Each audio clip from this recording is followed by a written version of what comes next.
ऐसा है कि इसीलिए आदमी को, जिसको कहते हैं ना नीम हकीम खतरे जान, दिलीप जायसवाल को अपने जीवन में सोशल मीडिया का कुछ आइडिया है नहीं। इनके पिताजी को सोशल मीडिया हम लोगों ने सिखाया है। जिस अकाउंट की वो बात कर रहा है, सब लोग ध्यान से सुन लीजिए, जिस अकाउंट का बात दिलीप जायसवाल कर रहे हैं वो भाजपा के 2 लोग आज से नहीं 2016 से चला रहे हैं। और उस आदमी को ये भी नहीं समझ है कि ये भाजपा का कोई पेज नहीं है, ये फेसबुक ग्रुप है जिस पर कोई भी जाकर कुछ भी लिख सकता है।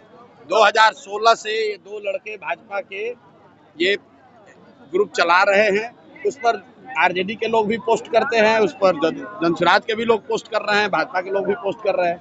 उनको जो केस किए हैं उनको कहिए कि तुम्हारा तो सरकार है ना, तुम जाओ और डीजीपी के साथ जाओ, उसमें अगर एक भी चीज गलत निकल जाएगा तो प्रशांत किशोर राजनीति से संन्यास ले लेगा। लेकिन अगर नहीं निकला तो इसको हाथ जोड़कर दिलीप जायसवाल को पूरे बिहार के युवाओं से माफी मांगना चाहिए। इस आदमी को कोई समझ नहीं है। इस आदमी को एक ही चीज का समझ है कि कॉलेज कैसे कब्जा किया जाता है। दिलीप जायसवाल का हिस्ट्री आपको बता देते हैं। दिलीप जायसवाल का हिस्ट्री जरा सुन लीजिए। सीमांचल में माइनॉरिटी के मेडिकल कॉलेज में ये व्यक्ति कैसे उस कॉलेज को इन्होंने गलत तरीके से कब्जा किया हुआ है, उसकी जांच होनी चाहिए। और बेचारे जो सरदार जी उसके मालिक थे, जिन्होंने उस कॉलेज की स्थापना की, उनकी हत्या हुई, कैसे हत्या हुई, इसकी जांच होनी चाहिए। ये हमको डराने की कोशिश कर रहे हैं। भाई तुम दिल्ली, यहाँ पटना से लेकर दिल्ली तक जितना साइबर एक्सपर्ट है उसको ले आओ और ला कर दिखाओ। अगर प्रशांत किशोर ने, जनसुराज ने गलती की हुई है तो हम लोग मान लेंगे।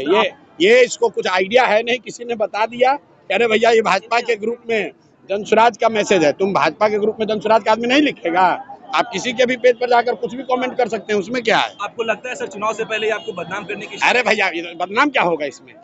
बदनाम हमको क्या करेगा भाई? सब लोग समझ रहा है सरकार किसकी है, भाजपा की है। तो अगर कोई फेसबुक पेज गलत चल रहा है तो तुम पकड़ लो। दिल्ली में सरकार तुम्हारी है, पटना में सुनिए ना। अरे भाई सरकार किसका है? बिहार और दिल्ली में सरकार किसका है? फेसबुक पेज पर अगर कुछ गलती है तो तुम पकड़ो, अगर है हिम्मत तो। पत्रकार वार्ता काहे कर रहे हो? और साथ में ये भी कह रहे हैं कि जिस कॉलेज को कब्जा करके बैठे हुए हो उसका भी जांच करा लो, अपनी ही सरकार से करा लो कि उस कॉलेज का मालिक कैसे बने हो। अशोक चौधरी ने कहा है कि आपके ऊपर ज्यादा बात नहीं करेंगे। अशोक चौधरी ने कहा है कि आपके ऊपर ज्यादा बात नहीं करेंगे, आपको ज्यादा बराईगर नहीं बनाएंगे ज्यादा बात करके। ठीक बात है। अशोक चौधरी के लिए कल मैंने कहा कि हम लोग जानते हैं कि नेता दल बदलते हैं, लेकिन अशोक चौधरी बिहार के सर्वदलीय नेता हैं।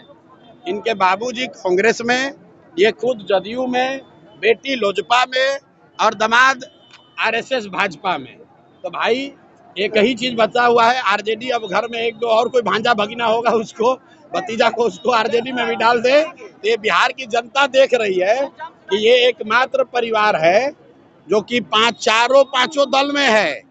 कोई भी किसी दल को वोट दीजिएगा, अशोक चौधरी जी को उसमें लाभ ही लाभ है। सर एक सवाल, मोदी जी आ रहे हैं तो सर इच्छा बंद कर दिया गया। अरे मोदी जी आ रहे हैं तो आप लोग देखिए कि सब जिला से बिहार के बच्चों का, बिहार के गरीब जनता के पैसा पर, आपके हमारे पैसा से भीड़ जुटाने के लिए सब सरकारी खर्चा पर बस से ले जाकर भीड़ जुटाया जा रहा है।